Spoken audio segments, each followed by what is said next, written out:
Name's Ocelot. Big boss. You know who I am.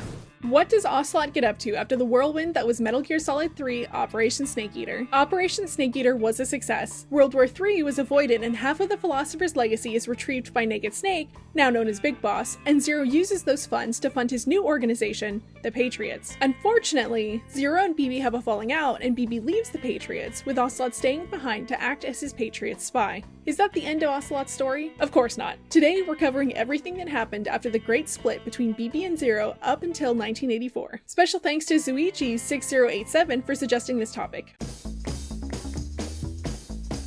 Welcome back. If you're new here, my name is Luffy and welcome to my channel. I talk video games and character analysis, so if that's your thing, subscribe and stick around. If you like what I do here, consider supporting me on Patreon or becoming a channel member so that I can continue to bring these videos to you weekly. Heads up, this video will have spoilers for Metal Gear Solid Peace Walker, Metal Gear Solid 5 Ground Zeroes, and major spoilers for Metal Gear Solid 5 The Phantom Pain. This video is part 3 in a series about Ocelot, so if you've missed the previous parts, I've linked them in the description. A Troublesome End for MSF.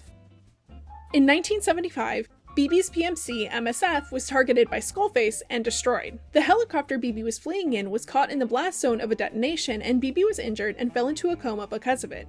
What about him?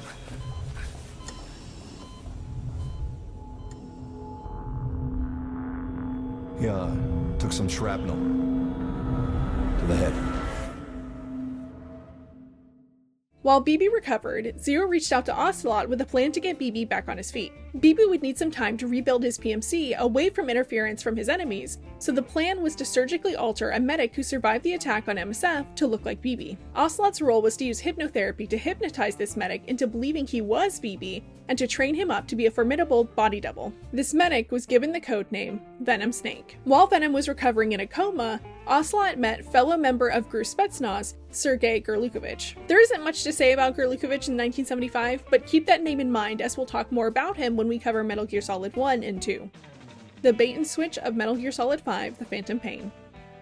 9 years after MSF is destroyed, Venom wakes up from his coma, ready to fill in as BB's body double. Once the plan to use Venom as BB's body double is set into motion, Ocelot used hypnotherapy on himself so that he'd forget that Venom wasn't truly Big Boss. In this way, he thought he could more accurately react to Venom as BB and make the ruse more believable. The hospital he's recovering in is attacked, and once he escapes from it, Ocelot intercepts him to bring him safely to a whaling ship that they can use to escape their enemies. While on this ship, Ocelot debriefs Venom on everything he'd missed while he'd been in his coma, and informs him that Kaz, MSF's second-in-command, was in need of rescuing. Setting Venom up with Kaz and Ocelot meant he'd believably masquerade as Big Boss, as people know Ocelot and Kaz were BB supporters. The plan for Venom to attract the attention of BB's enemies works, and Skullface attacks Venom again and again with the Skull Unit and Sahelanthropus. Skullface isn't the only one who's fooled, as the Man on Fire is relentless in his attacks too. People aren't the only enemies Venom has to combat either, as his PMC, Diamond Dogs, is also rocked by an outbreak of the vocal cord parasites,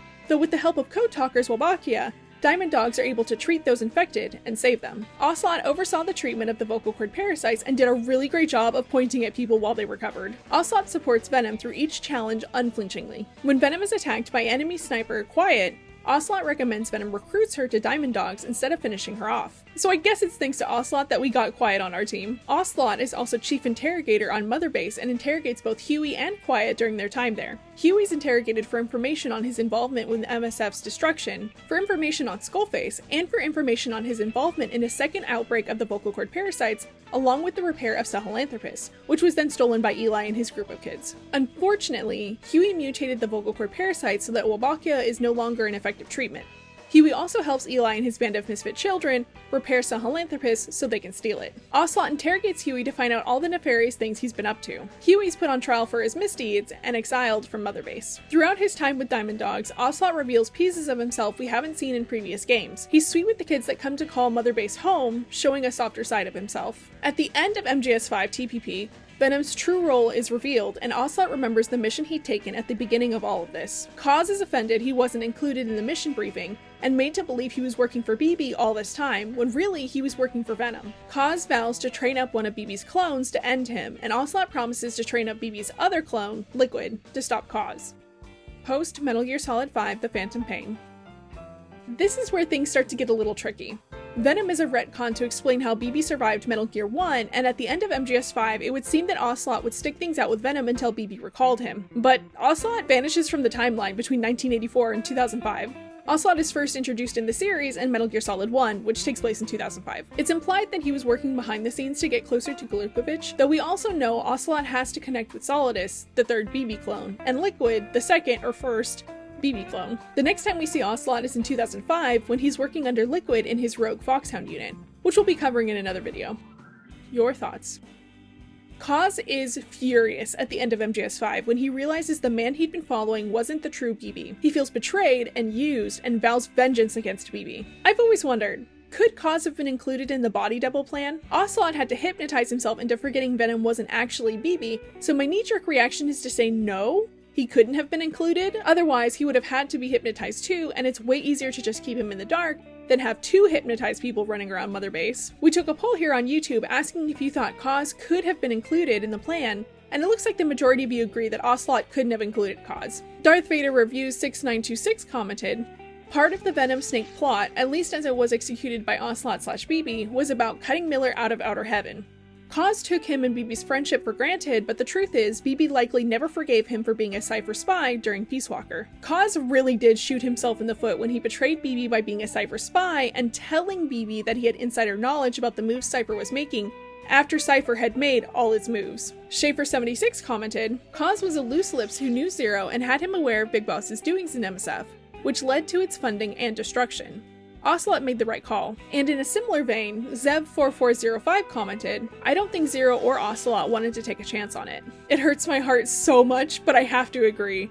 Kaz really has loose lips. Look at how he admitted to knowing about Cypher's moves in Peace Walker. That's definitely a conversation he didn't need to have. So I understand why BB and Zero don't trust him anymore. I still trust Kaz over Ocelot though. Lastly, Kickass12121 commented, Big Boss is probably looking for a reason to keep Miller as a tool, but no more than that. At the end of Peace Walker, Big Boss had to have been thinking of ways to keep Kaz for his utility, but not let him pull any more strings. He had to go from Puppet Master to the puppet.